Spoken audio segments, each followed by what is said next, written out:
A head popped up behind the pilot's seat. Nick tapped his shoulder. Hey, why does it sound like the engine just stopped? That's because the engine error light is on. David blinked. Nick raised a hand. That's really bad, right? I doubt this ship can support the weight of your inflated ego. Stupid hunk of junk. Eyes on the sky. Why are you getting mad at a machine? We're losing air pressure due to the altitude. Angel's audio headset and extended microphone bounced up and down as she flipped a small switch. Pull up. We're going to crash. Peter pointed. I'm trying, but for some reason I can't. Angel arched an eyebrow. Restart the radioactive rod with an E.M.P. Shockwave, but then cool down the core. This will temporarily drain our backup energy reserves. It is rather risky, but I don't see what choice we have. Do it, David ordered. Careful with it, core. I've got zero visibility. We could hit anything. Power is back online. Peter checked the power meter. Hold on tight, guys. We're in for a rough ride. David managed to level off from the deadly nosedive. Everyone got jerked around as they hit the ground hard. The ship slid up the slope, approaching a cliff edge. He held his breath. It stopped at the very peak. A loud creaking noise perked his ears up. Whoa, that was a close call. Peter wiped sweat off his brow. The doors jammed. Nick grunted. I'll open the airlock. Peter punched a button on the side of the hull. Grab your gear and let's go. No telling what supplies we need. David cut a tangled seatbelt to free himself. A GPS unit announced they had reached their destination. Due to shifting weight, the hover ship tipped over and fell. They just barely made it out in time. A bright flash blew sparks in the air like embers from a blazing bonfire.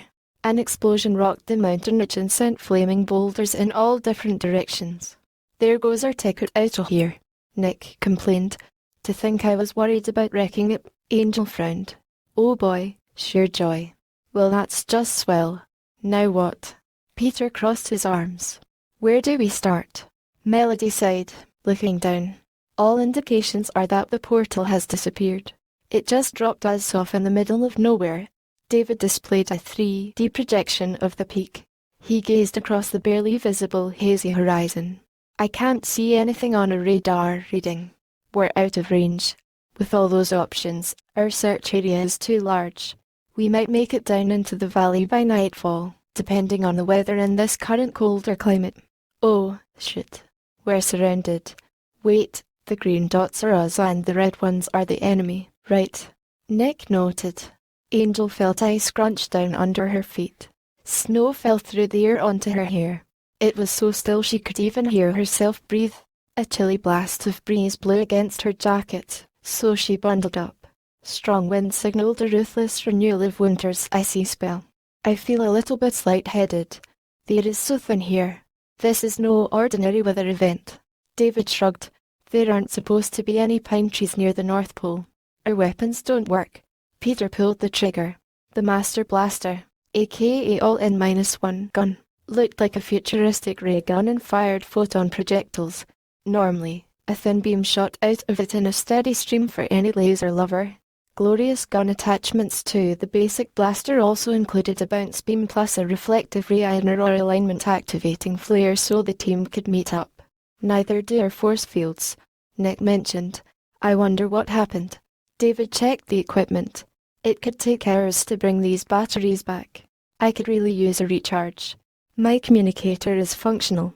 Peter played with his headset until it screeched, adjusting to no avail. The static went silent. Scratch that. Mine doesn't work either. They won't be of much use. There's some kind of electromagnetic energy field here. The Earth's poles must be interfering with the radio signal. This is too weird. No doubt about it, Nick said. It's cold. No thanks to the wind chill factor. A blizzard is coming toward us. We should get going soon before we freeze to death in this winter wasteland. We'd better find a safe place to rest and regroup. Once we reach the bottom of the valley, we can search for Christmas Town. A roar came from off in the distance. David gazed downhill for a moment as the others watched in silence. Any idea what that noise was? Whoever it was, he probably isn't selling insurance. I should ride with you guys. Crystal slipped a warm sweater overhead, If you have a fully functional hoverboard and know how to use it, go ahead. Nick, stay with Crystal. Whoa. Nick tripped over a rock hidden under the snow. He brushed it off. This snow gathers easily. Maybe you could just roll down the slope. They stopped and stared like David was crazy. Normally I wouldn't suggest doing this. Put everything you've got in your backpack so you don't lose it. Before you go, wait until we get a head start. Be careful. We will. Nick waved. Racing downhill, David and Angel glanced over at each other. He noticed several creatures hiding behind pine trees. They stared at him with beady little eyes. David shrugged, figuring it was just his imagination, but lost his concentration and crashed into a fallen log. He hit the snow face down, managing to stop himself before he began to roll downhill. By the time he found his hoverboard buried below, everyone else was already long gone. Later, man. Peter passed him by. Show off. David frowned. A short snow monster jumped out from behind a nearby tree. It lacked any feet. It had a cute carrot nose, licorice lips, glowing eyes, olive buttons, and a black hat. It lifted wooden arms and shook its head. It growled and opened its mouth. Steam rose out from it in circular wisps. Because of the deep snow, David couldn't find his footing and lost his balance. The snow monster hung on his back as he tried to break free from it.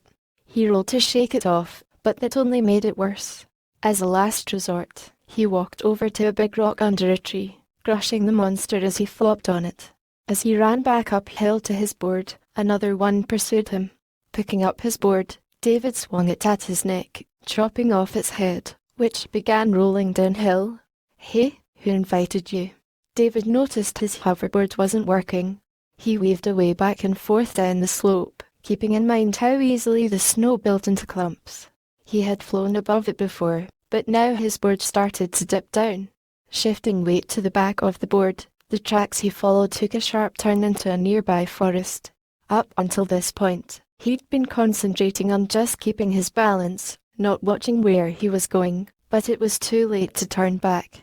His eyes stayed focused on the path ahead rather than the rocky cliffs below.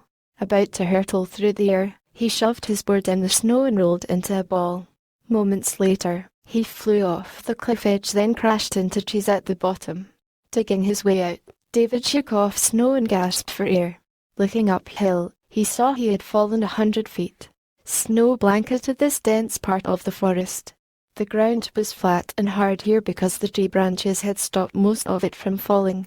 Leafless trees cast stick-figure shadows in the snow. Lunging bodies and arms started to take shape as they drew near. Did you see that? Peter kept walking ahead. Something's moving down there. Let's take a look. Angel bent down on one knee. It's okay, little guy. I won't hurt you. Oh, isn't he adorable? Are you sure that's safe? Peter paused. Oh sure, we just haven't tested that theory out yet. The fat snow monster cautiously hobbled over and fixed its eyes on her. Its head tilted slightly sideways as it stood there blinking.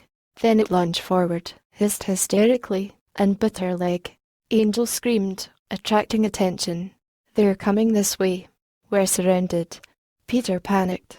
David ran over while warning them to retreat. He looked up and saw the snow drift down from the branch. As he fought one, another jumped up and knocked him down flat. One pummeled his stomach while another plugged his nose with gnarled fingers, pinning him in place. The others landed on Angel and overwhelmed her.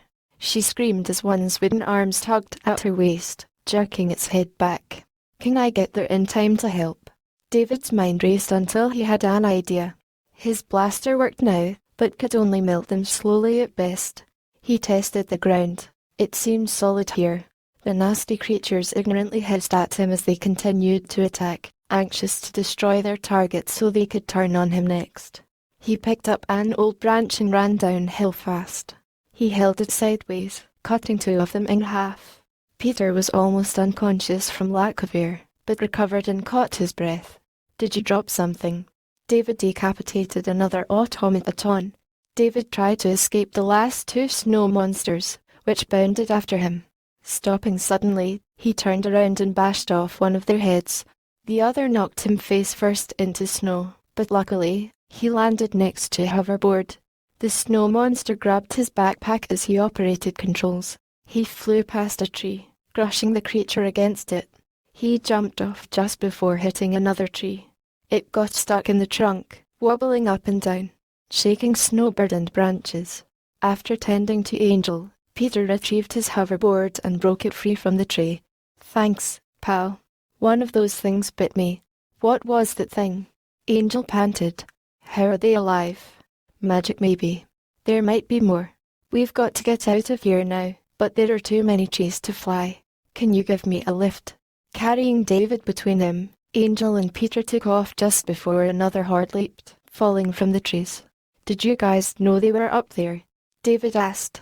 "They almost got us." Angel stammered. "Were you trying to get killed?" "You gave me a heart attack." "Why didn't you guys fly over the trees?" "It's too dangerous to waste time like that. We thought a walk through the forest would be good. We're not on vacation." David said. "The others will be here soon. Get warm while you still can." "Wonder how they're doing." Reaching the forest edge, they took a rest. Below them was another steep slope. It felt like they hadn't made any progress. "Well, I guess that blizzard is farther down. We won't have time to go around it. I hear faint music from here, which means that we must be getting closer." "The signal's getting stronger," Peter said. "Uh-oh, break is over, boys." David called out. "Relax, I'll handle it." Angel took off again. Angel flew past one, cutting it in half with a deep branch, but the other grabbed it and climbed closer as she dodged trees. She dropped the branch behind her, but then smacked into a tree. No room for error. The slightest miscalculation would send her spiraling downward, diving headfirst into danger. She almost felt sharp twigs thrust into her, leaving her dangling as a morbid decoration in a lonely pine forest. The branches flung her up higher, and when she came back down, they snapped, sending her plummeting to the ground.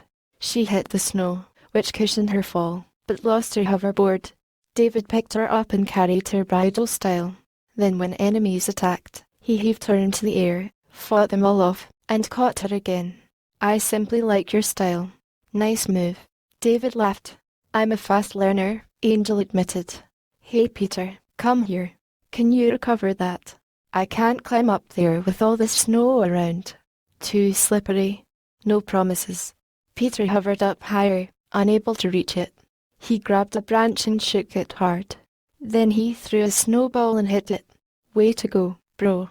David patted Peter on the back. "You might need it more than I do. I won't risk flying in this snowstorm, so I'll go on foot. I'd rather take this route." "Fine, it's your funeral. You're going to kill yourself if you keep this up. Mine still works fine. If you run into any trouble, just yell. If he can't learn to control or tame his temper, he's going to get us all in trouble." Angel shook her head. "She's so stubborn sometimes." David took a steep path on the slope as they went through the blizzard. The others followed close behind him, trying to stay together, but the wind kept them apart. He called out, but nobody answered. He leaped over a boulder and landed with a skid. Digging below the snow, avoiding a violent vortex, David stayed there until he could think straight. He tunneled toward somebody, using his hoverboard as a shield. He watched the trees sway back and forth.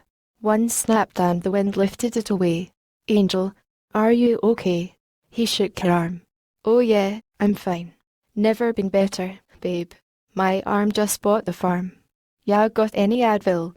"Seriously, I'm just joking." David rolled his eyes. He held her hand as he hung onto a tree. "Can you get up? Let's lighten my mood." She shuddered. "I'm so hungry, tired, and cold. I'll never eat ice cream again." "How can you crack jokes at a time like this?" David teased. "Lately, it seems like all you want anyway. I need a nurse." Angel pushed herself up to a sitting position, then tried to stand. The result proved painful, equally excruciating. Before losing her balance, she threw her arms around him and wept pitifully on his shoulder. He gently supported her as she leaned against his chest.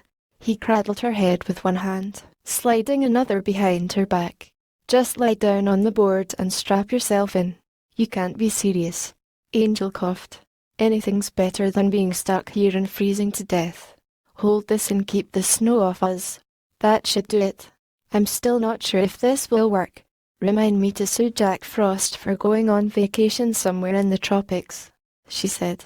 Angel got back on her board. David planned a convenient course and plotted a descent trajectory. A snowball crashed down right next to him, making him jump away. A voice came from somewhere inside just before a blaster melted it into slush. Boy, are we glad to see you guys. Sorry to startle you. Nick crawled out of the crater. We got lost in the blizzard, but before landing, our hoverboard malfunctioned. We rolled right into the center of it. After we reached the eye of the storm, a gust of wind carried us all the way here. Let's continue on, Crystal. A faint rumble echoed and gradually grew louder. David looked back to see a huge snowball heading right toward him like a freight train. He swerved off to the side then stopped. The snowball plowed into a snow monster, knocking it over like a bowling ball pin, then smashed between two tall trees. Peter soared out of the sphere, scattering snow all over the ground like raindrops. David smiled as he caught the carrot nose and then tossed it behind him. I'll keep rolling downhill. Here, take my hoverboard. I don't want to get separated this time. David disapproved. David leaped in the air and hit his snow monster at an angle while managing to maintain his balance. Peter flew right toward another snow monster, jumping as his board sliced through it, and then landed back on it. Casually continuing, David saw a big, glittering wall of ice up ahead, but couldn't turn in time to avoid it. Instead, he went through a narrow crevasse until it came to a dead end, curved near the ground. Above the slope wall was a ceiling of sharp icicles. He slid up it, but his board slipped out from underneath him. A tree root hung out over the edge. He pulled it as he fell. His board went flying onto the flat ground on top of the wall just above him. Gotta grab something or I'm history. David gulped. Angel had decided to follow him. She went right up the wall and slipped. Barely hanging on to the edge with her fingers, she held on for dear life. David managed to catch her hoverboard in midair, but it looked like a block of ice by now. He put his feet above it, released the root, and then bent his knees to absorb the shock. The ice started to melt away, but he managed to grab a few glistening icicles along the way and threw them at several more snow monsters. He went down one side and up via the other. After he slid across the curved ceiling upside down, hitting icicles, he cartwheeled and landed on the ground above Angel's head, then helped her up as dirt crumbled away into the wide chasm. A snowball rolled up, crashing into the ceiling. David stopped to avoid bashing into a boulder. Monsters ambushed them again. Before he warned Angel, they knocked her off the hoverboard. Her force field protected her. She recovered and ran to safety. Drop me off on top of this boulder. From there, he watched snow monsters jump and hiss at him. I'll knock off their heads with these rocks. The snow monster spit the stone back out at him. David barely managed to dodge it. They left him alone. Don't think I can stand this much longer, Angel whispered with a worried expression as they listened carefully to violent rumbles in the distance. Hey guys, let's not wait around to find out what that was. David stared at the mountain slope, pointing uphill. The others slowly turned their heads, seeing the oncoming avalanche. A sea of snow was still coming toward them like a flood. I'll bet that cliff is a sharp drop. I'll use a parachute. He hit a ramp at a virtual velocity. He went flying off the edge and into the air. Gracefully he soared through the sky, glancing below. A gruesome giant snow monster slowly walked toward them. Realizing his original course would hurl him right into the monster's mouth, he loosened his feet. Bailing off his board, he landed on its head. The wind blew even harder. He dug deep down, skidded to a halt, and grabbed the huge hat's rim. Angel flew over closer to pick him up. Watch out! David pointed. It leaped and attempted to swallow Angel alive, but she flew away. She tried to wrap her parachute cord around its legs to trip it, but the Yeti yanked and ripped it. It opened its mouth and spit out the board so it landed back in David's hands. Dispersing the emergency parachute, he began to drift down in a tailspin. Next time maybe you won't be so lucky, Angel admonished. I'll take my chances. The avalanche should trip that thing. The snow monster planned to take them by surprise. Without warning, a gigantic wooden hand clawed viciously at her, swaying her around like a fly. Momentarily paralyzed, At that point she couldn't work computer controls. Fortunately, the hoverboard automatically programmed to come underneath her. She came within inches away from its face and stared at it. Before it threw her into its mouth, the avalanche knocked it over the edge. She pulled open her parachute as the monster tumbled down the cliff to its doom, where it shattered into pieces, smashing into the ground. Well, that takes care of him. David grabbed her arm as she fell and drifted down beside her. I see a trail. Let's make camp near the lake. The cord tether snapped and David's parachute broke. Angel yelled and reached out toward him again. He sank deep into a pile of snow, but it caved into the hole above him. He took a breath and began to tunnel upward diagonally while melting away a hole with his blaster. Peter heard muffled shouts as he helped out. Finally reaching the surface, David flopped over on his back, lying down on a soft bed of snow. He stared up at the steep jagged cliff, watching snow peacefully plummet. Another snowball fell and crashed next to him as he dived sideways for safety. Hey, is Angel okay? David breathed heavily, taking no thought for self. She must be at the lake. Peter lifted him to his feet. The ground around them caved in. Something shuffled toward them. Somehow, the giant snow monster had survived. Oh, great. Just what we need. David pointed. They focused their blaster laser beams on Frostbite, melting the snow as it tried to recover. Ironically, it was laughing. The others rode on their boards, firing from the air, but it ignored them and leaped toward David as he tested the thin ice. He ran across the lake while the monster waved its arms around, leading away from land. Angel zoomed low over the water, ready to pick him up when he gave the word, watching to see if the ice would crack under its heavy weight.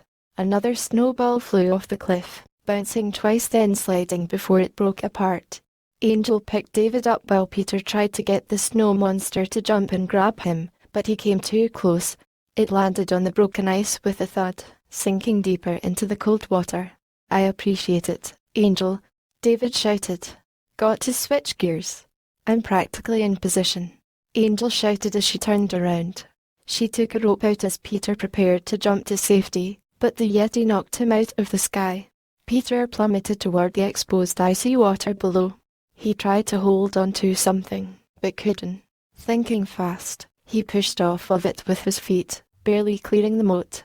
He slowly stood up, finding himself riding a floating iceberg. As he jumped, it flipped over. He grabbed Angel's rope as she flew past. Everyone backed away from the monster and fired blasters at the ice. As a team, they managed to immerse the monster underwater. Air bubbles began to slowly surface. David wanted to find a safe little location protected from the elements. Nasty weather affected everyone. They moved out as a group to take shelter from the storm. From the friendly welcome, I'd say that we're on the right track. We should arrive on schedule. Everyone okay? Are we missing anyone? Suppose we should have rolled down. I don't agree. I got dizzy. The ground keeps spinning.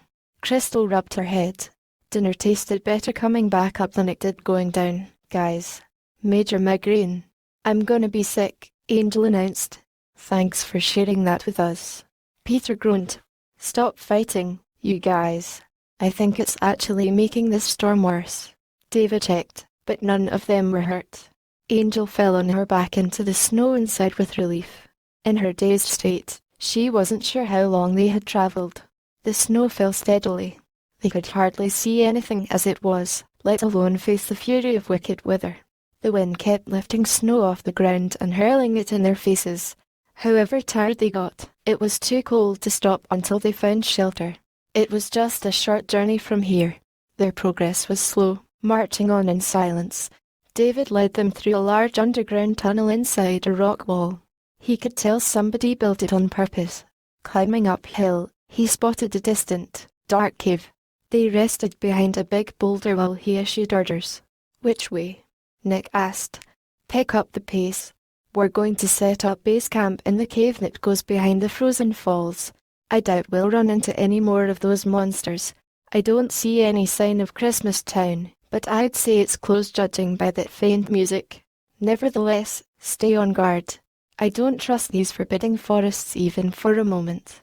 In other words, we're not out of the woods yet. Crystal Caverns. I hope our little hike doesn't take long. They staggered up the slope toward a cave of ice. Looking back, he checked to see if anyone had been following them. Little did they know, someone was watching them. With wind blowing snowflakes into a miniature tornado, they trudged to a mound of rocks pressed into the mountain slope. If our technology falls into the wrong hands, terrible things could happen, David told his team. What good is it if you can't even use it? Melody yawned. I can take care of myself. Besides, you needed backup. Can we get moving? This snow is annoying, especially since I'm carrying all of the equipment, Peter said, too lazy to procrastinate. Could you guys keep it down? David asked. You're paranoid, aren't you? Nick pointed. I knew it. You're out to get me. You're one of them. Shut your yap trap. Someone might hear us. Melody held a finger to her lips. I'm going to get some firewood. Nick quietly slipped away. My fingers are frozen. Angel shivered. Is it hot in here, or is it just you? David asked. Perhaps I'll know once we've rested and recharged. Would you like me to carry you or just let you complain? I wouldn't mind that. Although she had to march quickly to keep up with his long strides, she enjoyed the secure, steady embrace of his arm. He smiled and hauled her over his shoulder. Hey, put me down. Angel laughed, kicked, and pounded on his back. David set her down and then shook the snow off as she stepped inside. Voices echoed through the hollow cavern as they whispered quietly, resonating in the deep tunnel recesses. The floor wasn't natural. It seemed harder than solid ice, but wasn't very slippery. Glistening crystal chandeliers hung from the ceiling and gave a dim glow, yet seemed to have a strangely colourful hue. It's not as cold in here. Melody smiled. We'll stop until dawn unless there's any trouble. We have a long trip ahead of us, so I suggest we all get a good night's rest. Inside, it was dark. The cave had the damp smell of a place abandoned for ages. Snow slipped through cracks in walls. Starlight shimmered down from holes above. Each room echoed with howling wind from outside. Sharp icicles hung from high above. Stalagmites came up from the floor and met the ceiling, forming pillars where the water dripped. Drifting snowflakes cast shadows that crept along corridors, whirling in the wind. At the back of the cave, the walls came together. Steamy vapors rose from a pale pool. Hey guys, over here. Hot water. Peter pointed. It must be from the glacier-covered granite. Sounds like there's a waterfall under the ice. David pulled out a small flashlight from his utility belt and flicked it on. The beam shot into the darkness. Swirls of mist passed through it in currents of newly awakened air. As he advanced deeper into the expansive cavity, past experience prompted him to creep more slowly, one step after another. He couldn't tell what might be lurking in the shadows. Disfigured reflections appeared in the ice as they walked by. One room had a miniature, cold cyclone that swept up snow and sent it swirling in circles as warm air mixed with cold air outside. Finding a safe room, they set up camp. Still unaware somebody was following them. Where's Nick? David asked. Call of nature, perhaps. Peter shrugged. A group of snow monsters huddled by the entrance, converging on the cavern. Nick ducked and hid under a small arch as he watched them pick up some rocks and spit them at the ceiling. Icicles dropped like bullets. Sharp crystals fell to the floor and shattered. The ice arch cracked and collapsed. He rolled to safety, but they warned each other and chased him. He fired, but missed. One knocked him down. His gun slid away. He struggled to stand back up. The others were already on top of him. They dragged him downhill, dropping him in the middle of the group. Thinking fast, he picked up an old branch and flicked a lighter. Holding the torch out, he waved it wildly. You're afraid of fire. Nick laughed out loud. Then wind blew it out and they surrounded him on all sides. As they closed in on him, he backed up against the wall. Guys. A little help here. They pelted Nick with ice balls until he fell unconscious. Luckily, they lost interest in him, deciding to go after the others. 5 guarded him and carried him away toward Christmas Town, leaving a trail of blood behind. He had only one chance to ensure escape. Shuffling through the snow, they would go to Kris and tell him where they were hiding. He couldn't let that happen at any cost. Yeehaw, I'm an outlaw, Nick shouted. Nick reached out and nabbed his gun from a guard. He ran over to a tree and fired from above. One shrieked at the sight of them melting, while another gripped the tree and tried to shake him from it. He slipped, accidentally dropping his blaster. He leaped down and quickly grabbed a gun, blasting them to pieces before they got away. By this time, the rest heard the commotion. Okay, let's move on top of the wall. We need a reliable escape route for emergencies. David went to investigate. He pointed to the mouth of the cave. Everyone find a partner. I saw something outside. Put the stuff away. Get that far out. Do you feel that? Melody held out a hand and looked up. How could snow get in here? Peter asked. There has to be a hole leading outside. Hold on. I'll be right back, David said. From a safe distance, Nick plugged his ears and fired up at the ceiling. Icicles fell like rain, destroying half of the remaining enemies. David dashed in a flash and jumped off a rock, holding his gun with both hands while firing down at the beasts. Then he hit the ground and rolled, absorbing the impact. One snow monster snuck up behind Nick and grabbed his neck. Then it choked him, smiling insanely. He grabbed its wooden arms and then hurled it over his back. It hit a wall and shook its head. Another charged at him, but he pulled out his blaster and fired. He blew away the smoke from the nozzle. I've got your back. David grinned. By the way, Nick, tell me where you're going before you leave next time. That goes for all you guys. Who wants to play pin blame on the new guy? I don't see what the big deal is. Nick was having the time of his life. I'm tired of waiting around to get ambushed. We've got company, guys. Peter pointed, seeing more. Let's give our little guests a welcome they won't forget. David charged ahead, leading the way. Suddenly, the ground shook. To make matters worse, trickling water echoed nearby. A shallow stream began pooling at their feet. It flowed to the front entrance and stopped, unable to drain outside. Another tremor could bring this whole place down on top of us. What's happening? Angel's eyes darted around. A chunk of ice fell from the ceiling. David shot it just before it hit her. A boulder fell before we left the cave. It blocked the entrance. There's no way out. Can the laser beam cut through the rocks? Even a little hole might keep the water from rising. It's worth a shot. David aimed his blaster. Drilling into the ceiling, he bored holes through solid stone. Steam formed at the contact point, masking his effort to melt it. Is it working? Nick looked up. I can't tell. David ceased fire, only to see a wall of solid ice, clean and shiny, as if polished by a brush. Didn't even dent it. The ground is hard as concrete, so we can't dig under it. I'm out of ideas. Any opinions? Go to the source. Sounds like it came from above. Maybe we can block it somehow. See if you can find a loose rock. The guys lifted a huge boulder and then flew to the breach.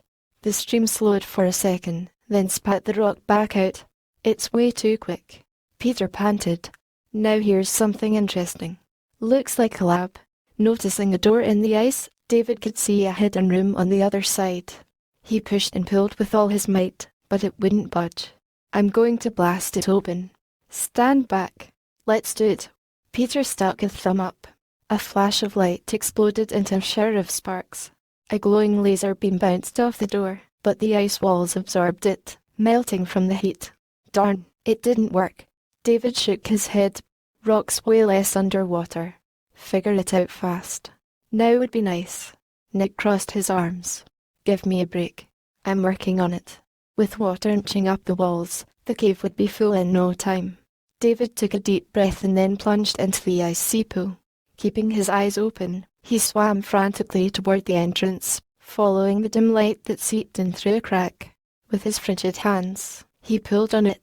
His lungs burned, begging for breath. Spitting out a mouthful of water and coughing, he gasped for air, trying to keep his head above the surface. This time, he programmed a hoverboard to help him out. Finally, the barricade broke. With a quick lunge, David hoisted himself up. He sloshed over to the edge and rested. Happy now. David panted. Let's get back to the lab, Nick said. David kicked the door down, forcing it open. A low-pitched hum bathed his ears in exciting, sophisticated sounds. A faintly glowing diode cast ghostly lights onto the ceiling, making digital documents decipherable. Tall glass cylinders stood like life-size China doll display cases. Below this was a nest of wires, relay switches, and trigger mechanisms. "I'll hit the lights." Peter flipped a switch. Lights flickered, as if from momentary power failure. Panels illuminated an enormous underground chamber. 1,000 tangled cables snaked like thick spaghetti. Vibrations traveled through the floor to their bodies with a buzzing sensation. A huge machine of some sort stood waiting. Gawking at this assembly of gadgets and scattered metal scraps wouldn't get them anywhere. The long-lost lab looked like a maze. Geek's dream come true. Enough buttons to deceive the most technically savvy.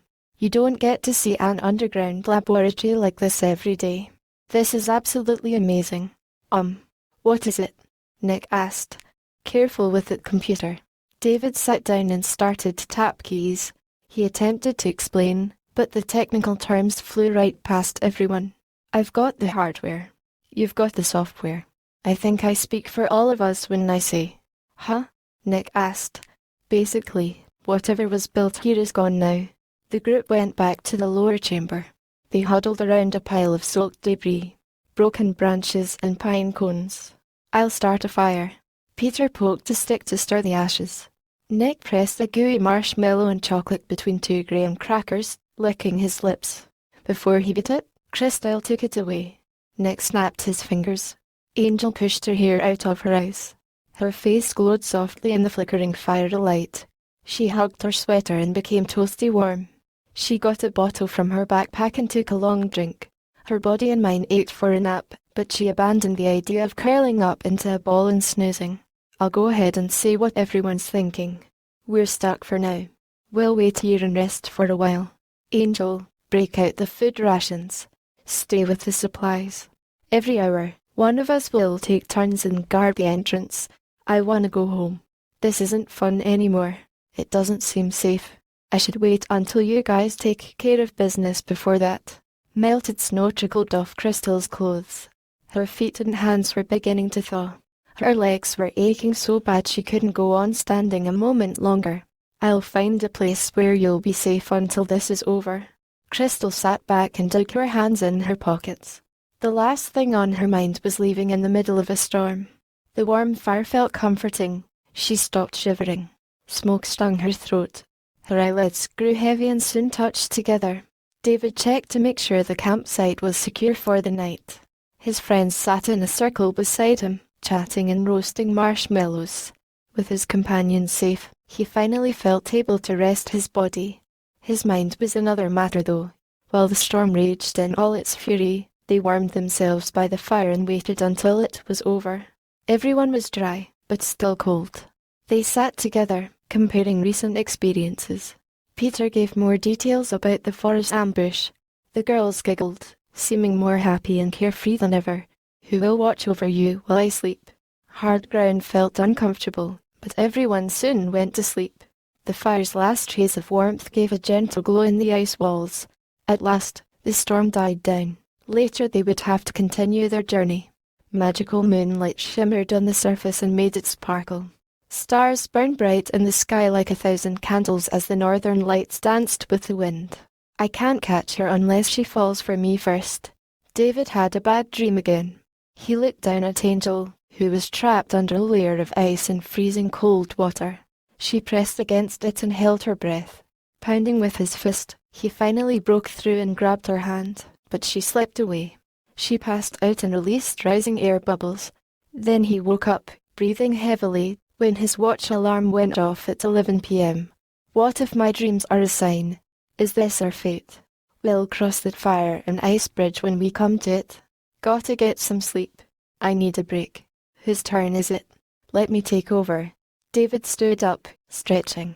He relieved Peter of his patrol duty shift. I know we lost a lot of equipment. Since our gear is finally starting to work, I could really use an update right now. I'd like a full status report by the time I get back. Time to get tactical. Peter circled the room. He wasn't ready to relax yet. Light from flickering flames cast dancing shadows on the walls. I'm bored. We've been waiting here for hours. David paced back and forth under the entrance. He leaned against the wall and tapped a gun on his waist. keeping one eye open. He kept to himself and didn't say much. Not the easiest person to get along with. He met his share of sorrow, yet his answer to her question was still the same. When she asked him how he felt, he avoided her. I've always been alone. I never needed anyone else before, except God. He never minded being alone to think before. Every abstract, scattered mess represented life, so he found out how the little pieces fit together. No matter how pointless each individual part seemed, anything that happened had a reason. Something about the satisfaction that lay in knowing it belonged comforted him. However, it was hard, especially in a puzzle as large as life. Perhaps, as time passed, he would discover why, but for now, the broken-hearted boy had to be patient. Relationships require countless calculations. They say it's an equal and permanent partnership, but it's never a 50-50 deal. Somebody always loves more or less. Keeps the other there. It's like chasing after a cloud. Even if you catch it, the shape will keep changing until it's not the same anymore.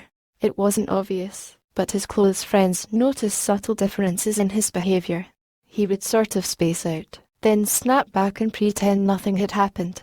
Mixed or flawed feelings made his head hurt. Emotion was an indication of weakness, especially a negative one. He rubbed his eyes, trying to stay sober. He wouldn't open his heart to just anyone. It had to be someone he could trust, who would understand unconditionally. He couldn't even trust his own feelings sometimes. Finally, Angel decided to confront him about it. Without a word, she stood up and quietly approached him. Hey, hotshot. You've been quieter than usual lately, like there's more on your mind. Say what? David didn't like getting caught off guard, especially in front of everyone. I was just worried about you. That's all. Well, you don't have to worry about me. His voice sounded troubled and distant, wrestling within his mind. Being the strong and silent type, something is bothering you. Don't try to lie or to deny it. I know it's true.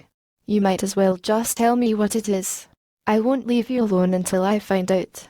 It's not so easy to explain, but I know what I'm doing. He couldn't help just staring at her sometimes. Look, it's not exactly the time or place for this. I've noticed the way you've been looking at me lately. Have you? You mean like this?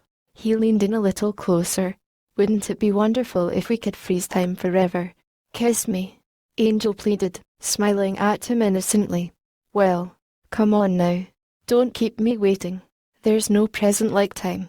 Hey guys, what's up? Hope I'm not interrupting anything important. Nick slapped their backs, startling both of them. Darn. Angel rested her chin on her fist and frowned. I guess I'll have to wait a little while longer. Polaris paradox. I hate to wake them up, but we'd better get moving soon. 5 more minutes, Mama. It didn't snow today, so can I just stay home from school? Nick mumbled. At dawn, after what seemed like mere moments, they sat up with their eyes wide open, listening to a beeping sound they knew all too well by now. David requested an update on the equipment status. If we don't locate an energy source soon, it could compromise our whole mission. I saw something about cold fusion crystal cells in the lab, so maybe they're compatible with their circuitry. Hoverboards are fully functional at an optimal level of operation. However, one is missing a parachute. Guns and force fields are gradually recharging. The hovership is waiting for us, cloaked nearby with chaos cannon ready. Bring it back down from space and have it pick us up. I want to make sure we can get out of here just in case, or at least get another ready for repairs. Anti-gravity engines enabled the starship to fly, suddenly skyrocketing into deep optimal orbit without friction or air resistance, then re-entered the atmosphere from a varied vector. As a unique unit in their fancy fleet, the readily responsive craft could go underwater, on land, and into space, had it not lost track of time-space. According to my analysis, the radar report indicates only an ocean here. If we're in another dimension, it has to exist somewhere in a continuum. In theoretical physics, time and space are relative. I don't know what to make of it. Okay, who forgot to pay the satellite bill? I can't believe this. Nick shook his head. So much for our backup plan. David sighed. As you all know, we were flung farther away from our objective than expected. Of course the compass of faith is what we'll need to follow, pointing toward the pole. When we get there, turn force fields and invisibility on, with blasters ready at your side. It's time to go. As they neared the cave exit, clouds parted to let the moon shine through. David stopped at the arch and looked around. They stood there and shared a solemn moment. Then they started hiking down the mountain pass. The others followed close behind in single file. Towering pine trees swayed in the wind as they travelled together, stepping on the freshly fallen snow. He scooped up a handful and ate it. Snowflakes swirled all around. One star burned brighter than all the others in the night sky. It hovered in midair in the Earth's atmosphere. I thought daylight hours were different up north, Melody mentioned. I wouldn't be surprised. Nothing is normal here. Crystal shivered, saying nothing as her teeth chattered. The breath coming out of her mouth looked like steam. Panting a short distance behind them, she tried to catch up again. She gazed at the magnificent moon and majestic mountains. She was so tired she almost passed out, yet she trudged on through a winter wonderland. Fighting her way forward, her hands went numb. She kept slipping and sliding on ice patches, tripping on fallen trees until she was wet and cold. Every time this happened, she complained it was their fault for bringing her along. As she ducked under branches, flurries of snow showers fell onto her head. Spear-headed spruces shook off white robes from their prickly pine cones. Crystal clouds sprinkled snow. Crystal began to cry. I wonder if there's any point going on. I wish we'd never come here. The signal is weak, but we're getting closer. David watched his step while glancing at a handheld computer. A howl shattered the silent night. The party stopped in their tracks. Crystal screamed and grabbed David's arm as two eyes mirrored the moonlight, staring straight at her. Snow flew up as its claws dug into the ground. It's just a bunch of bloodthirsty wolves. David calmly looked down at her from the corner of his eyes as she shook nervously. Yeah, your scream scared me more than them. Someone's been standing too close to the microwave, Melody mumbled. Have you been drinking too much coffee lately? Nick gave Crystal a friendly punch. He held her hand, hoping to comfort her. His touch brought a strange warmth, so she felt no shyness at his caress. Your hands are freezing. Where are your gloves? Watch my back while I deal with them in case they attack. The wolves were close now, but still hard to see. Farther along the path, they all jumped back. The muscular alpha male stared into David's eyes, recognizing he was the group's leader. He barked and warned the rest to wait. David walked over, but realized something was wrong. A metal trap caught the white wolf's leg. He growled as David examined the deep wound. Then it stopped, seeing it had been released. The wolf turned to address the pack and then trotted off into a patch of pine trees. Everyone watched and waited. It dug up something buried in the snow where nobody would ever find it. After scooping a metal object into its mouth, the wolf bounded back to David. Crystal didn't move a muscle as she held his arm. Her mind told her to run like mad. The wolf approached and pushed its nose into his hand. It dropped the metal object at his feet. A small silver whistle shaped like a wolf. The wolf bowed submissively, bending back its ears, turned to its pack, then left with them. Look what I found. This could come in handy later. It came right up to us. Crystal concurred. Just relax. David groaned. Perhaps I shouldn't have put on this particular perfume. Wait while I wash it off so they can't track me, okay? A crested owl took flight from a branch. A shower of snow fell from the tree. A group of wild reindeer bounded right across the trail. Then more snow monsters attacked them again. David whipped out his whistle and blew hard. Within moments, the pack of wolves came running to fight them off. They rushed off as rapidly as they came. They're on our side. Now let go of my leg before I pull out a crowbar. It's not nice to growl at pretty girls. Melody shouted. Wow, he renamed it Christmas Town. Those initials for KK look like a snowflake when you line them up back to back. They quickly turned invisible. Just seeing the great, glowing city stirred an eager expectation. As they approached it, they heard someone talking. Guards watched the gate both day and night, patrolling the outer perimeter while dressed in fur to fight the wind. Alerted military outposts prepared to welcome new prisoners. Blast that merry music. Why is everyone around here so contagiously cheerful, joyful and triumphant? Dreamers will always compare the present with an idyllic past. Whoever indirectly interfered with my plan nearly ruined everything, but I can't quite see the human boy and girl in my crystal ball ever since the storm from all the snow. Kris tapped his scepter, frustrated as the image faded away. The ball part seemed to be made of frozen tears. If I find anything, I'll let you know right away. We'll use any means necessary to keep the threat out of town and inform residents to remain indoors. I want you to monitor what's left of my minions. The trap I triggered must have destroyed some, but getting rid of rebels is worth it. They're walking on thin ice above hot coals. How many troops under your command have returned from the mountain range? Only half. They should be easy to spot, considering we know which direction they're coming from, since there's a huge cliff on the other side of town. I'd say their chance of survival is slim. My men are watching every street, but it's going to start snowing again soon, so it will be difficult to detect intruders. Never mind the weather, but I do want security alert. Go get your men under control and purge the perimeter. Any of enlisted in the army who skips a shift will be thrown in prison with their family. If anyone's caught closing his eyes, force him to jog until he throws up. I don't care if they've stayed awake for the last 2 days. I wish that fat, stupid snowman kept his mouth shut. Find those humans and make them cower before my feet. Kris thundered. Now is that understood? Yes, sir. The short elf saluted and stood at attention. You can be sure I'll deal with them personally if it comes to that. Take your swift scouts, go out to the frozen forest of Winterwood, and kill what you find there. Don't come back to me empty-handed unless they're already gone. If that's the case, return to the citadel at once. Okay, let's take that clown down in a surgical strike. Now I just need a straight shot at that joker. Only get one try at this. David said as a guard left his post. Wait for my signal. Just say the word, Angel whispered. Everyone aimed at Kris, letting their firepower loose. Colourful rays of light shot across the ground. The beams skidded into the snow, causing it to spurt up like a wave in a straight line. The other shots hit the target, but changed direction, as if bouncing off an invisible bubble. He must have some kind of shield too. David couldn't get a clean shot at him, hesitantly holstering his gun.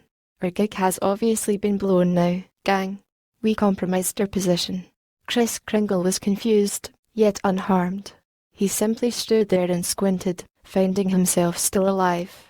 First, he grew furious, but then he appeared to alter his mind, taking a different tone of voice. Isn't you, humans? Come out from hiding.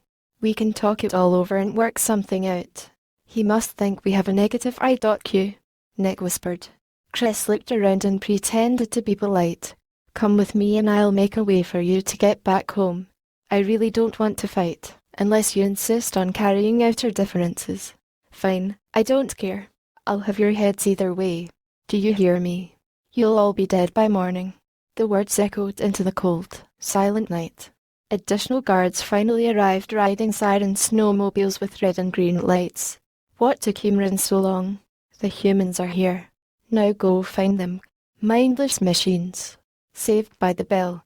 Melody heard a faint ringing sound come from a chapel. I'll bet he knows how to turn the town invisible like a giant snow globe. I can't see any structures past that wall. David turned invisible and blended into the background. Stay here. I'll scout it out. Seeing they were safe, David stood up again and gestured for them to follow. He quickly and quietly led them all over a rock wall surrounding the valley. Together, they climbed up on top of it. The moment they walked through the invisible dome floating in midair, the hidden horizon appeared. It glowed from inside, but they could still see the stars shimmering far above. They stood and gazed down at the dish in awe. Colourful light offered more vibrant views there than anywhere else. As they came closer, music filled their hearts. They stared in silence, with mouths wide open. The beauty was breathtaking. Big bells, precious jewels, and tinsel decorated every street. Christmas lights were strung up everywhere on hundreds of trees. Colourful candy canes and stuffed animals hung from the branches. One tree stood out, towering high above all the others. Redwoods looked like toothpicks in comparison. The evergreen needles would never wither. Giant lights and other large ornaments decorated it. The bright shining star they saw earlier in the night stood near the treetop like a dazzling diamond. Holographic holiday polar projectors made it look like they were all around. The North Pole rose into the sky like a lighthouse. Red and white stripes spiraled in circles as it slowly spun around. A room with windows on top reflected lights around it. Snowflake-shaped street intersections met in the town square. Branching out from there, street lamps resembled candy canes. Wind-based snowflake spinners sat on peppermint poles. Lights sparkled when it turned toward the wild winter winds. Icicles hung from roofs. Frost formed on windows. Smoke slowly rose in curls from the chimneys. Colorful candles flickered furiously. The warm light made the snow glow bright with glory, shimmering like the stars. A ruby glow came from some reindeer stall. A pale poster bounty hunter picture read, Rudolph, wanted dead or alive. Another said, Christmas has been cancelled by order of KK. Another big sign read, please don't feed the polar bears. This is so cool. Crystal whispered, everything feels wrong here, like we're being watched. Despite this, one thing was ugly about it. A dark citadel stood in the very center, ascending above everything else. It looked like a sharp needle, with spikes sticking out from the warped walls that formed curved blades. Long shadows cast on the snow looked strange, normally pure white and quite clean. The building was black, due to pollution from burning coal. Toxic vapors burst continuously from factory manufacturing machines. Smoke slowly dissipated into the atmosphere, not to mention the charred ashes and soot. Snow on the side of the surrounding structures was harder than stone. Mother of all machines. David zoomed in with his binoculars. The citadel had several elaborate entrances. 2 giant, rainbow robot snow monsters stood guard near the main gate, receiving orders. Heads turned watchfully every so often with glowing red eyes. Elf guards patrolled streets in an orderly fashion. Other buildings consisted of a durable kind of crystal-clear diamond, tinted with different color jewels like stained glass windows in cathedrals. One skyscraper looked like a gift box with a big bow. Holographic billboards announced the latest crackdowns on dissenters. Various voice recordings boomed from overhead speaker systems. I will deal with those diabolical machines myself. A robot stood motionless, but his sensors were still active, sweeping the area for hostile habitants, actively aggressive. Its operator had instructed it to destroy them, issuing commands over radio. A sudden movement drew its attention, but it lasted only an instant and the location couldn't be determined. It'd wait until then before taking any action. Great gears whirled wildly, spinning around in circles as metallic lubricated joints slid past in a periodic pattern. Do you guys see rampaging robots rising up all over the place? They must be equipped with sophisticated scanning devices, but I suggest we take refuge and hide until we know what we're dealing with here. Hold on, David whispered as a couple of guards came and turned the corner. That's funny. I thought I heard someone talking. A short elf scratched his chin. Hey, those footprints don't lead anywhere. I have no time for your overactive imagination. The other guard bopped him on the head. The snow hasn't covered up all the tracks yet because a building is in the way. Let's pick up our wolves before we're spotted without them, then come back later. I've heard rumors these humans can turn invisible. That has to be the dumbest thing I've ever heard. I can't imagine how they disappeared so quickly. We'll have to draw them out of hiding. Angel approached a sturdy-looking cabin in the countryside with stacked, hewn logs called the Crystal Calf. A jingle bell knocker hung on the door next to an ornament-shaped lantern. David quietly brought his team down the stairway on the other side, which led to a back door. Peter took out a small knife and pried it open. There's a candle in the window. Someone must be inside. Beer bottles spread across shelves left little space for drinks that couldn't kill a customer within minutes after consumption. A ticking grandfather clock was the only sound source in the room. The dining area lights were turned down low. Clean tables with wooden chairs filled the floor, which smelled like sawdust. Hot dog roasters, soda vendors, popcorn machines, weight scales, and microwaves sat on a counter near ads for ice cream, chocolate crystal, and Polaris punch at the snack shack. Frozen forever cups made of ice sat still, never melted, near a sign saying, "In pizza, wheat crust. Cans of beans and soup occupied the cabinets beside several chocolate cabbages. A mop and bucket leaned against a corner.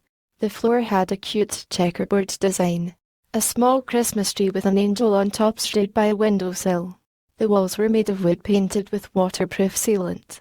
A television sat above a fireplace by the front door near a name and neon sign where a foggy film finally faded. Melody managed to open a closet door between the restrooms that had cleaning supplies, vacuums, brooms, and dustbins. The bathrooms had mirrors, sinks, toilets, soap dispensers, hand dryers, trash cans, and gift box-shaped first aid kits. David saw a faint glow coming from a crack in the door opposite a cash register. Snowflake sticky notes and candy cane-shaped pens lay on a counter. "Be quiet. I'm going to open the door." Ovens, stoves, freezers, sinks, and other kitchen appliances lined up the walls. As David slowly approached, an elf inside the room washed dishes with wet towels. He wore a sky-blue shade of suede shoes, emerald slacks, a golden-hued vest, a red cap, and winter white gloves. The short elf smirked. "Hello, humans. I've been expecting you," he said. "If fire was failure, my name is Fireball. I'm one leader in charge of the army. I know what you're thinking, but you're wrong. I'm on your side. It's in my best interest to assist you. It may seem hard to believe after Kris tried to trick you, but I'm in the perfect position as a double agent. I have valuable info that could soon be of use to you. I know you're there. Look, you came to help, right? The real question is, do you trust me?" the strange elf asked. David thought over the offer for a moment and then decided to reveal himself. It still didn't explain how he found them. "How do you know so much about us?" "Santa told me all after he heard all about your adventures. You're one dangerous dude. That's why we brought you here. He said that if anything happened to him, I should find you." "How do I know you're telling the truth?" "Yeah, and what's this here on the extra naughty menu?" Nick pressed a button. "That information is classified." A computer voice chimed. "You weren't hard to follow, yet I didn't turn you in. So come out now." "You heard the man." David disabled his cloak. "I'm glad you had some sense. It would be suicide to attack Kris unprepared. However, we're not safe out in the open." Fireball beckoned. "We can't talk here. Eavesdroppers could easily overhear a conversation. Please, follow me downstairs." He quickly searched the room for tiny microphones. You can never be too careful these days. "Wait. We don't know anything about this guy.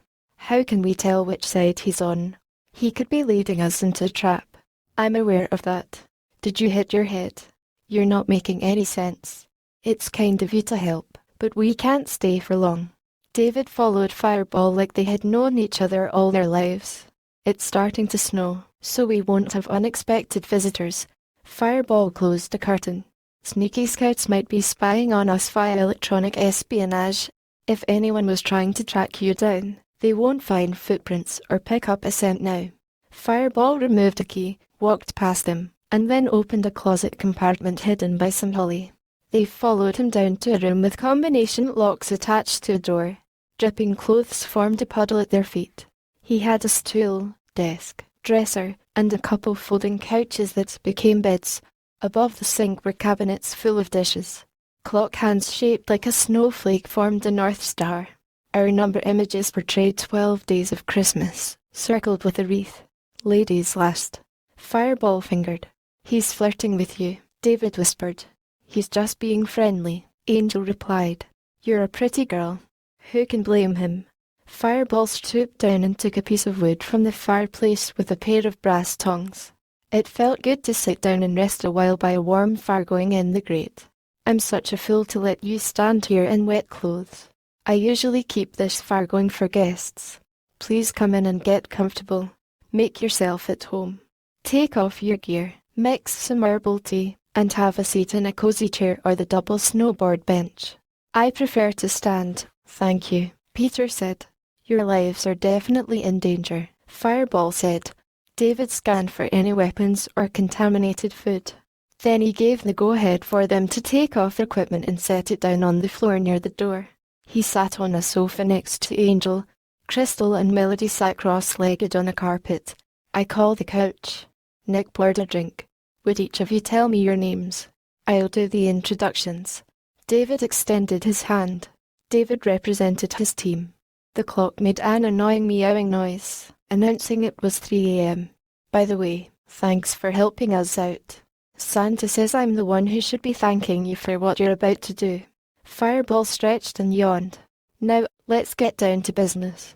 What would you like me to discuss first? You might as well just tell me everything incrementally. We're all in this together now. Save the story momentarily. Maybe I can figure out what's going on. David recorded the conversation. I need to know what it was like before Kris took over. I try not to think about it much. It's a long tale, but surely it will help you save Santa. Almost 120 years ago, Kris Kringle looked better back then, until his face turned ugly as his heart. Then he cheated to get what he wanted instead of delivering toys. Some spoke of making him leave, but nothing ever came of it. He was powerful, so we tolerated his tyranny. He sat back and relaxed while others worked. Eventually, elves fired him for sleeping in a giant stocking when he started slacking off. A kind girl elf took care of Kris, but she grew sick. He went to Santa and told him she was near to death, but he instructed him to wait for his return until after he made a few deliveries. While Santa was away, Kris panicked and attempted to freeze his wife in an effort to save her, but his anger melted the ice with heat, burning her up because he couldn't control it. That day he swore to take revenge on embarks. Claus. Kris took a job at a post office, collecting mail and sorting through letters, yet soon became bored and studied in his spare time. He stole several books from a public library and hid them in his bag during a delivery run. He absorbed ideas from brilliant minds of the 21st century. After completing a blueprint, he took some tools from a government lab. He built robots to help him terminate targets and ordered them to carve out a cavern up in the mountains for a secret laboratory with a barricaded barrier. He rode reindeer to the lab each night, using keys to unlock the door. There he designed, built, and tested ice guns shaped like candy canes, which could freeze or unfreeze any living organism operating via basic biology. Electromagnetic force fields protected him so no one would use his own weapons against him. All life on Earth consists of oxygen, hydrogen, and carbon. If water can be frozen, so can people. Devices designed to slow the aging process allow certain couples to relate more recently. Kris gathered naughty elves to plot a coup. At the time, I was drunk. I had a bad, exhausting day. After gambling away all my wages at the candy casino, I got in a fight with a tough bartender who hurled insults, refusing to back down. Kris had seen the whole thing. He met with us, asking if we wanted to stop building toys and move on to greater opportunities. He revealed his plan to take over town and promised we would receive power in exchange for offering our services. I agreed to help, but thought he was just joking. Every day going by, I wonder if I did the right thing. He came to visit me the next morning and asked me to follow him. I had forgotten everything that happened last night, so I decided to say nothing. Showing me all his secret plans, he told me about incomplete inventions in every research experiment. The others would have turned on me unless I played along. When I got back, I gathered a counter-strike force because Santa was still busy. I told them every deadly detail of his evil plans, but they still didn't believe me. After that traitor discovered what I had done, he ordered goons to capture us. Just before they reached my apartment, I spotted a bug hidden under a table. I warned the others, telling them I was going to a cavern and coming back with whatever I could find. When I arrived, I saw Kris fiddling with strange gizmos. He sat at a computer watching a display screen that ran streams of changing numbers above wavy lines. The room seemed safe, but the moment I approached him, the door slammed shut behind me and apparently locked itself. A turret rotated right at me. Kris cuffed me to a wall, telling me he would freeze those who dared to defy him after he stole Santa's scepter. Kris equipped his hired henchmen with force fields and ice guns, but left some behind. My friends came to the cave before anyone found them. Then they used a mirror like a shield. The turret freed itself by melting the ice, but they deactivated the device before it did any harm by cutting off its power source. Some tools still lay there in the lab. After learning how to exploit the elves' tools, they set me free. The reindeer gave us a ride, but we were too late to stop him. Then one gloomy Christmas Eve, Kris and his naughty elves converged at the citadel and walked towards Santa, dressed dutifully in uniform. Nobody was prepared for what happened next, but Kris knew he couldn't take on all of the guards at once. They assumed his gun was just a model. Suddenly, armed toy soldiers broke through the gates. Kris focused their beams on Santa Claus himself. He was warm with joy, hope, and love, but his magic was no match for the ice guns. Kris ran up to the throne and stole the scepter. Wielding a new weapon, he then blocked off every exit and ordered his helpers to freeze whoever escaped. They shoved, kicked, and trampled each other in their rush. Several citizens stood in the crowd to resist. Kris decided this game had gone on long enough, so he froze them all. Their hands stretched out to plead for mercy, as if suddenly turned into statues. He built a prison and locked them up for interrogation, forcing some to join his side. Later he threw them into an alternate dimension without time. Minions with megaphones got their attention, announcing another Christmas had been cancelled, shutting off light strands by pulling power switches. Along Arctic Avenue and on Rocking Horse Road, the streets were clear of rubble and debris. Eerily deserted neighborhoods show no sign of struggle. It felt strange to see a place that was usually so busy empty at that hour. Kris instructed his henchmen to inflict as little damage possible on property while still ensuring success. We had to force our way back in. Kris was too powerful. Instead of confronting him, we helped everyone escape and created a diversion so they could warn the others. We split up and escorted them to safety. We freed Santa. Reindeer carried hostages away from the area. We gathered our forces for one last fight. Kris beat us easily, and when we turned to escape, he took no prisoners. When I found out he caught my friends, I barely managed to help Santa get to the mountains. I knew that I couldn't stop Kris alone. I would wait, living to fight another day. Rudolph and I hid on the mountain range in a barren wilderness for years, only going down for some food and supplies. When we ran into another reindeer frozen in the ice, my body got scared and so his nose went dim. Eventually, I made a new life for myself. Kris created an army to keep the citizens under control. With constant communication and strict supervision to ensure peak performance, I enlisted, working my way up to the top chain of command. I managed to become a captain after long years of truth tests, hard training, exercise, and sleepless nights. We had to run through an obstacle course, stepping into wreaths on the ground, jumping through flaming wreaths, then rolling, and hopping around in giant stockings. As you may know, elves live even longer than humans. We age slowly because the cells in our bodies don't divide nearly as quickly. This genetic advantage makes up for our lack of height. I had to change my appearance, careful to make sure Kris couldn't recognize me. Fortunately, he was too busy ruling Christmas Town. He introduced science and technology to our society. I've been trying to come up with a plan to stop Kris ever since he took over town, but that hasn't really changed anything. I feel like a total failure. Without you, we wouldn't be here. David interrupted.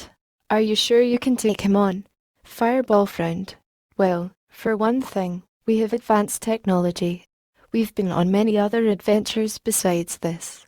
We can't outfight him, but if we keep undercover and go by a way he won't expect, maybe we'll make it. That's okay. Forget it. Fireball shook his head. You know what I like most about you? You're a servant leader. He nodded with approval. Anyway, I guess you want all the secrets I know. I've drawn maps of Christmas Town. Here's a list of items to buy and sell at the shops. Every room I've ever seen is described here to a delicate detail. I explored almost everything. Here's the cavern's location. From what I've witnessed, the army constructed a secret passage somewhere under the city to get around quickly. Guards can use these hidden tunnels against us. You'll get lost in a labyrinth if you aren't careful. Part of the lab caved in. Now it's unsafe to go through. We don't get out much lately, but I never found out why. I wonder what he's hiding in there though. My scanner could never detect all of this. David examined the maps. Can you tell us more about the military? I also want to hear about the Citadel. That's one place I don't know much about. Anything could be up there in the tower. Kris built hundreds of robots in a factory. All units are coordinated from the control room. Kris can override anything from cameras to microphones. Monitors rigged to alarm systems warn operators when unauthorized individuals enter an underground tunnel, but watch out for well-placed proximity trip mines. Most doors require certain access codes, listed in my files. Military personnel use 3 main weapons: icicle bows and arrows, rapid-fire crystal cannons, and glitter grenades. Each orphan listed in the army stays in great shape or fail tests and flunk out. I train leaders who instruct guards to fight in the Polar Patrol. The other 3 officers are in charge of technology, security, and discipline. As for the facilities, we have a gym, target practice shooting gallery arena with pop-up puppets, storage room for weapons and armor, and even a jail. There's a radio station in a secluded sector near the auditorium next to the Great Tray. Beware of laser panels, security cameras, and force field defenses controlled from a single system in the base. You'd better rescue Frosty, because Kris won't wait. Here, I have something for you. This key allows you to access the armory. Thanks for the tip. David put it in his pocket. Kris has been working as hard ever since you arrived. I'm just too tired to talk right now. I need some sleep. It's going to be a long night if I don't. I've got to get up again at 5 a.m. With a busy schedule tomorrow, my associate will answer your questions and fill you in on the other details. Go to see her. If she isn't at the auditorium, I'll be around later. You can spend the night here if you want to, but don't bring back any trouble. Feel free to help yourselves to anything you like upstairs. Fireball looked down, collecting his thoughts. Snowflake's song. Attempting to reach the auditorium undetected, David led his team through a long, dark underground tunnel. In a janitor's closet, he opened a trapdoor hidden under an old wooden desk. It sounds really risky, but this is the fastest way. The storage room had brooms, dustbins, chemicals, empty crates, petrified planks, metal chairs, microphones, music stands, records, tapes, cassettes, a power box with switches, tools, and broken mirrors. The light bulbs didn't work. Most of the dusty objects were on shelves, either broken or disorganized. Nick accidentally knocked over a bottle, but grabbed it before it hit the ground. Nice catch, Melody whispered. Try not to touch anything while we're here, David said. The area appeared closed for the night, but lights finally flickered on. The grimy window was too thick to see through and the dusty floor tracked footprints wherever they went. David rubbed it reluctantly. The great tree towered above a dazzling dome that curved up over the sparkling sugar plum stage of the open auditorium. Velvet cloth padded the empty seats, smooth to the touch. A red carpet covered each aisle. The white, marble floor looked just like ice. Speakers and TV screens hung overhead. Evergreen stood at both sides of the set. A beautiful bow tied to candy canes together above it, making a huge heart. A big glass ornament glowed softly with light, changing colors according to the music. Angel noticed an unframed picture of a snowflake-style Ferris wheel that hung on the wall. When she touched it, it spiraled around and fell to the floor. The name Snowflake was written in fancy calligraphy form on the back in a sugary signature. At first, it looked like a human girl, but when she saw pointy ears, she could tell it was an elf instead. She held the photograph for others to see, but they were already looking elsewhere. An attractive young elf emerged from below inside a giant glass snow globe, but the big bubble burst. Then she stepped on the stage, holding a microphone in her hands. Hey, look at her. I guess she's about to perform. Let's see if she's any good. Peter stretched out his arms behind his head. Sit back and watch the show, Nick whistled. Snowflake wore her holiday outfit, dressed in a red and white skirt with a large winter cap on her head. She had blue eyeshadow and ruby red lipstick on with glistening glitter in her hair. Her earrings, necklace and transparent tiara looked like sparkling sugar snowflakes, shimmering in the starlight. After a minute, Snowflake came up with a new song. Her nervousness seemed to disappear suddenly as she took a deep breath. She started to sing Under the Diamond Dome, making silver bells ring. She spun around, dancing inside a beautiful bubble, almost like an angel. Then she stuck out her tongue as if it were the first time she had ever caught a falling flake. Though her voice rang crystal clear, she seemed somewhat sad. The look on her face told them something was wrong. Standing in the snow, she looked up at the stars, hit her knees, closed her eyes, and cried. Tears streamed down her cheek and fell on the floor where she knelt sobbing. She wept, smearing makeup over her pretty dress. Somehow, the lights seemed to man the auditorium gradually appeared less glorious. The damage was done. Her unheard cry echoed out into a cold, dark night. How many wishes and dreams had died there? Everyone she ever loved melted away into nothing more than a memory. God had not answered her prayers until now. She's kinda kinky. That doll can dance. David could tell from the look in her eyes that something terrible had happened. He wished he could just storm the citadel and wanted to end it all right there and then. However, he knew it was better to wait until later and held back instead. His heart wasn't set on revenge. He just wanted to make things right again. He would overcome evil with good, but refused to remain passive though. Let's lift her heart. What do you say? Angel shrugged. When a teammate is in trouble, gotta get there on the double. David smiled and nodded. They followed as he walked down the aisle, turning visible. He touched her shoulder. At first, she thought she was in trouble. Without speaking, he assured her she wasn't in any danger. She had been waiting for this moment her whole life. She forgot all the pain of her past and began to sing with no difficulty, dancing, like they had rehearsed the song 100 times before. Though she was many lives older than him, this doll face looked young as dawn. Jack Frost played his electric guitar from backstage. He'd sat in the radio station looking out an open window, watching Snowflake cry. Then he saw how close they were coming, without a care in the world. Coveting overwhelmed common sense. Nothing was as painful as rejection. Feeling unwanted, Jack turned his head and tried to hide his jealousy. He swallowed his pride, leaving his expression blank, too desperate to let some human ruin it for him. If only I could get her to notice me somehow. Maybe Kris was right. Stupid to think she would ever love me. Music filled their hearts with joy. It told of the adventure that lay ahead. The heavenly harmony echoed through fantasy and reality. Mechanical means could never reproduce a written recording. Synchronized with the rhythm, they stepped sideways to the beat and clapped. Then stopped at the same moment. David ended up holding Snowflake's hand. Angel looked at their joined fingers with jealousy. She turned her back, unable to watch anymore. He doesn't even know I exist. Angel frowned with fury. Snowflake slowly leaned toward David ever so slightly. Then she came closer. The moisture from her breath evaporated. She didn't know why she wanted to be near him, but she felt safe. Her warmth chased away all the winter chill.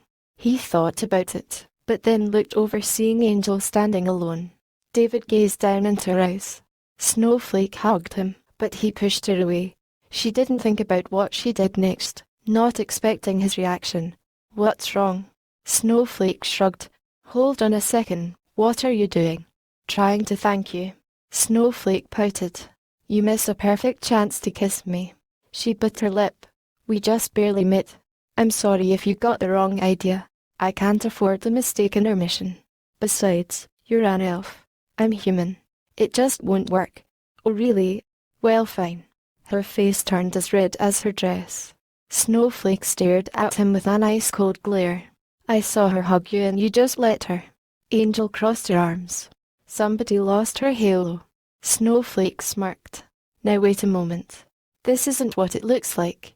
I think you're overreacting. David objected. Why are you mad at me? She's not my type. Oh, and I'm supposed to take your word for it.